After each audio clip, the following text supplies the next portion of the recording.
Okay. అయితే ఇప్పుడు మీరు అంటున్న దాని ప్రకారము ఈ మధ్యకాలంలో జరిగిన పరిణామాల్లో దీనికి ఎగెన్స్ట్గా మాట్లాడుతున్న వాళ్ళు, లేకపోతే ఇది కేవలం యాక్సిడెంట్ మాత్రమే, దీన్ని పొలిటిసైజ్ చేస్తున్నారు అని ప్రయత్నం చేస్తున్నారని చెప్పడానికి కారణాల్లో మాట్లాడుతున్న వ్యక్తులందరూ విపక్షాలకు సంబంధించిన వాళ్ళు. సరే, వాళ్ళు క్రిస్టియానిటీ నమ్ముతున్నారా లేదా, లేకపోతే ఏదైనా కమ్యూనిటీకి సంబంధించిన వాళ్ళు అన్న దానికన్నా కాంగ్రెస్ పార్టీకి అనుకూలంగా మాట్లాడే ప్రయత్నం చేస్తున్న వాళ్ళు మాజీ ఎంపీ హర్ష కుమార్, కాంగ్రెస్ పార్టీకి సంబంధించిన వ్యక్తి. సరే, విజయ్ కుమార్ మాట్లాడుతున్నారు, కేఏ పాల్ మాట్లాడుతున్నారు. వాళ్ళకి సరే పొలిటికల్ అఫిలియేషన్స్ మనం చేయాలి లేదన్నారు. సరే, కేఏ పాల్ అయితే డైరెక్ట్గా ఒక పార్టీ అధ్యక్షుడు కాబట్టి ఆయనకి ఇంకా విజయ్ కుమార్కి అఫిలియేషన్స్ ఇవ్వాలి లేదన్నది ఒక పాయింట్. సో వాళ్ళని నోరు మూయించడం ద్వారా దీని ఇష్యూని సైడ్ ట్రాక్ చేసే ప్రయత్నం జరుగుతుంది అన్న ఒక మాట కూడా వినిపిస్తుంది. మీ అబ్జర్వేషన్ ఏంటి? ఎందుకు ఒక పార్టీ మాత్రమే దీని మీద మాట్లాడుతుంది, మిగిలిన వాళ్ళు ఎవరు ఎందుకు మాట్లాడలేదు? నేను ఒక విషయం మీకు చెప్తాను. చాలామందికి తెలుసో తెలియకో నాకు తెలియదు, కానీ ఏ అంశం మీద ఒక వ్యక్తి మాట్లాడుతుంటే ఫస్ట్ పాలిటిక్స్ అంటారు. What wrong if politics where we can do, where we go have to the society, right? ప్రజల మీదే కదా మన politics system. Then what wrong? అసలు రాంగ్ ఏంటి ఇక్కడ నాకు అర్థం కాలేదు. చాలామందికి అంటే immatured of thought process, immatured of arguments నడుస్తున్నాయి టీవీ డిబేట్స్లో చాలా వరకు కూడా. మీకు ఫస్ట్ ఆఫ్ ఆల్ బేసిక్స్ తెలుసు అసలుకి?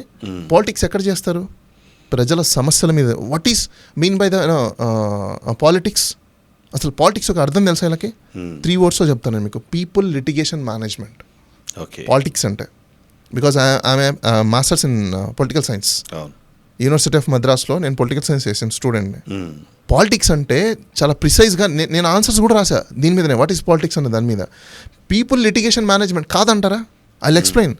ఇప్పుడు పబ్లిక్కి ఉన్న ఇష్యూస్ని అడ్రస్ చేసి దానిని సాల్వ్ చేయడం కోసమే గవర్నమెంట్ ఫామ్ చేస్తాం. That's a politics. ఇప్పుడు అది కూడా ఒక ఇష్యూ. ప్రవీణ్ పగడాల చనిపోవడం ఆయన న్యాచురల్. ఇప్పుడు ఆయనకు హెల్త్ బాగాలేక హాస్పిటల్కి చనిపోతే ఎవరైనా మాట్లాడతారు దాని గురించి?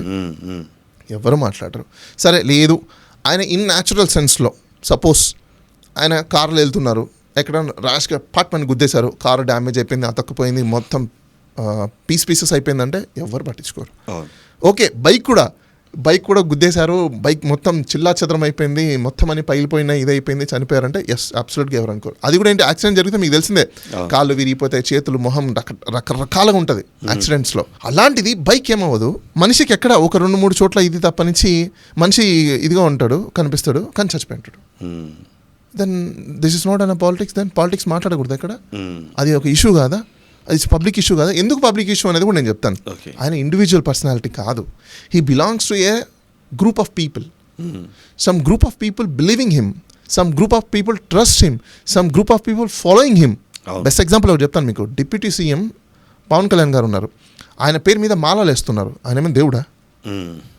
ఎందుకు వేస్తున్నారు మాలలు? ఎందుకు వేస్తున్నారు పూజలు? వై?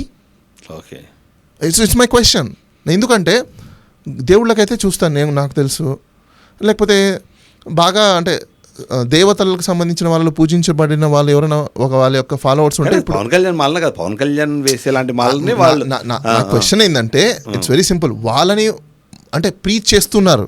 అలాంటిది ఇప్పుడు ఇతను కూడా ప్రీచ్ చేస్తున్నారు, ఇతను చాలా మంది. సో చాలా మంది ఇతను ప్రీచ్ చేస్తున్నారంటే అర్థం ఏంటి? He is also a public figure.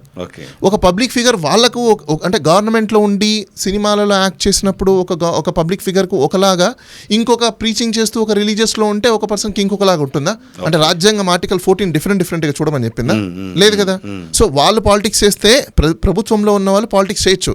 బహిరంగంగా ఒక డిప్యూటీ చీఫ్ మినిస్టర్ ఒక రిలీజియస్ గురించి, అది కూడా అన్కాన్స్టిట్యూషనల్ ఆయన బిహేవ్ చేసిన పద్ధతి, మొత్తం గవర్నర్ ఇమీడియట్గా యాక్షన్ తీసుకొని బర్తరఫ్ చేయాలి. ఇప్పుడు దాకా గవర్నర్ ఎందుకు యాక్షన్ తీసుకోవాలా? సీఎం ఎందుకు యాక్షన్ తీసుకోవాలా? రిలీజియస్ గురించి మాట్లాడకూడదు. ఎలక్షన్ కమిషన్ రూల్స్ ప్రకారం ఇట్స్ కంప్లీట్లీ వైలేషన్స్. ఈవెన్ మీరు పవర్లో ఉన్నప్పుడు కూడా మీకు మీ యొక్క బిజినెస్ రూల్స్ చెప్తాయి, మీ కాన్స్టిట్యూషన్ చెప్తుంది. బ్రీచ్ ఆఫ్ ఓత్ అది షెడ్యూల్ 3 ప్రకారము మీరు ప్రమాణం చేస్తారు, రైట్? ఆ ప్రమాణం చేసే ఒక ఓత్ని మీరు బ్రీచ్ చేసినట్టే. ఒక రాజకీయ నాయకుడు మాట్లాడితే దట్స్ డిఫరెంట్ స్టోరీ. ఒక వ్యక్తికి సంబంధించిన, పబ్లిక్కి సంబంధించిన ఇష్యూని కొంతమంది మాట్లాడితే అది రాజకీయం. ఎస్, అబ్సల్యూట్లీ ఇది రాజకీయమే అనుకోండి. What wrong in that? You tell me. అసలు రాంగ్ ఉంది అందులో? రాజకీయం మాట్లాడడంలో మీకు నిజంగా సెన్సిబిలిటీ లేదు కాబట్టి మీరు ఓకే ఎస్ రాజకీయం చేస్తున్నారు. వీళ్ళకి ఎందుకు అంత అనుకున్నంత స్థాయిలో సపోర్ట్ రావట్లేదు అంటే? ఎందుకంటే కొద్దిమంది మాట్లాడుతున్నారు, ఒక వర్గం మాట్లాడుతుంది. దానికి కొన్ని కారణాలు ఉన్నాయి. 2, ఇప్పుడు సోషల్ మీడియా మీద మాత్రం వాళ్ళు డిపెండెన్స్ అవుతున్నారు. మెయిన్ మీడియా స్ట్రీమ్స్లో ఎక్కువ శాతం మెయిన్ మీడియా దీన్ని ఎక్కువగా క్యారీ చేయట్లేదు. ఎందుకు అంటే పోలీస్ కన్క్లూజన్స్ ఇవ్వడము, లేకపోతే ఇప్పుడు మనకందరికీ తెలిసిందే ఇంటర్నల్గా పోలీస్ వాళ్ళు ఏ విధంగా మీడియా హౌసెస్తో డీల్ చేస్తాయి, ఎలా మాట్లాడతాయి ఏంటని చెప్పేసి. అంటే కామన్ మ్యాన్కి తెలియకపోయి ఉండొచ్చేమో కానీ we are very associated with the editorials department, editorial houses. So ఏమేమి మాట్లాడింటారో డెఫినెట్లీ. సో కాబట్టి వాళ్ళు కొంచెం బ్యాక్ స్టెప్ వేసినప్పుడు మీకు అంత బూమరాంగ్ ఎక్కడ వస్తుంది, పబ్లిక్లో ఇంకా జనాలు ఎక్కువ రావడం, చేయడం, ప్రోగ్రామ్స్ ఏమైనా కండక్ట్ చేస్తే వస్తే తప్ప ఇన్ జనరల్ సెన్స్లో మీకు ఇప్పుడు కొన్ని చూస్తున్నాం మనము, దాన్ని ఏమంటే ధర్మాన్ని కాపాడుతానని చెప్పేసి అని ఒక ట్రాన్స్జెండర్ వచ్చేసి వాళ్ళకి ఇచ్చినంత ఇంపార్టెన్స్ కూడా దీనికి ఇవ్వట్లేదు. ఎందుకంటే now I think media was segregated in 2 parts. ఒకటి వ్యూవర్షిప్ మీడియా ఒకటి, అండ్ పబ్లిక్ ఫోరం మీడియా ఒకటి, 2 డిఫరెన్షియేట్స్ అయినాయి. సో ఇప్పుడు ఎవరిని మనం ఏమనలేం, ఎందుకంటే వాళ్ళ ఎజెండా వాళ్ళది, వీళ్ళ ఎజెండా వీళ్ళది. So article 19 it's clear cut, ఎవరికైనా freedom of expression, freedom of press అనేది ఎవరికైనా ఉంది. వాళ్ళకి నచ్చిన థింగ్స్ని వాళ్ళు బిలీవ్ చేసిన దాన్ని వాళ్ళు వేసుకుంటారు. సో మనం ఇంకెలా క్వశ్చన్ చేయగలుగుతాం వాళ్ళని కూడా. సో ఫైనల్గా ఏమంటారు అసలు దీంట్లో ఏం కన్క్లూజన్ వస్తుంది? మీరు అన్నట్టుగా ఈ డాట్ మీరు ఒకటి కనెక్ట్ చేసే ప్రయత్నం చేస్తారు, అటువైపుగా ఏమైనా ఇన్వెస్టిగేషన్ జరుగుతుందా, లేదంటే ఆల్రెడీ ఇన్వెస్టిగేషన్ క్లోజ్ అయిపోయింది కాబట్టి కేఏబాల్ కూడా ఐ థింక్ హైకోర్టులో ఒక కేసు ఏదో వేశారు, అదేదో నడుస్తున్నట్టుంది. దాని తర్వాత ఏమైనా కొత్త ఇన్వెస్టిగేషన్ దీంట్లో ఏమైనా అంటిల్ అన్లెస్ నాకు తెలిసినంత వరకు పోలీస్ వాళ్ళకి ఒక డైరెక్షన్స్ వస్తే తప్ప I think they don't want to take up that file. Okay. ఎందుకు అంటే నిజంగా అంత ఇది ఉన్నప్పుడు ఫస్ట్ నుంచే వాళ్ళు వై, వాట్, వేర్ అనే ఒక క్వశ్చన్స్ని రేస్ చేసుకొని తీసుకొని ఇన్వెస్టిగేషన్ చేసేవాళ్ళు.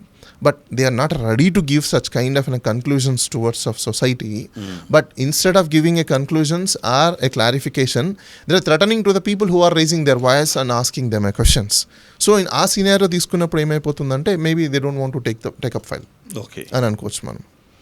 సో ఫైనల్లీ ఇప్పుడు మనకు అర్థమవుతున్న ప్రకారం అనుమానాలు నివృత్తి అవ్వాలి అంటే ఇంకో కొత్త ఇన్వెస్టిగేషన్ జరగాల్సిందే. ఎందుకు మరణం, ఎందుకు అది హత్య అని చెప్పడానికి ఆ కారణాలు వెతికే ప్రయత్నంలో బాల అయితే ఒక మంచి ఒక పాయింట్ని అయితే తీసుకొచ్చారు. అటువైపుగా ఇన్వెస్టిగేషన్ జరుగుతుందా, లేకపోతే ఇప్పుడు ఆల్రెడీ ఇప్పటికే దీని మీద పోరాడుతున్న వాళ్ళు ఆ పాయింట్ని కూడా దీంట్లోకి ఇంక్లూడ్ చేసి మాట్లాడతారనేది మనం చూడాల్సిన అవసరం అయితే కనిపిస్తుంది. Thank you.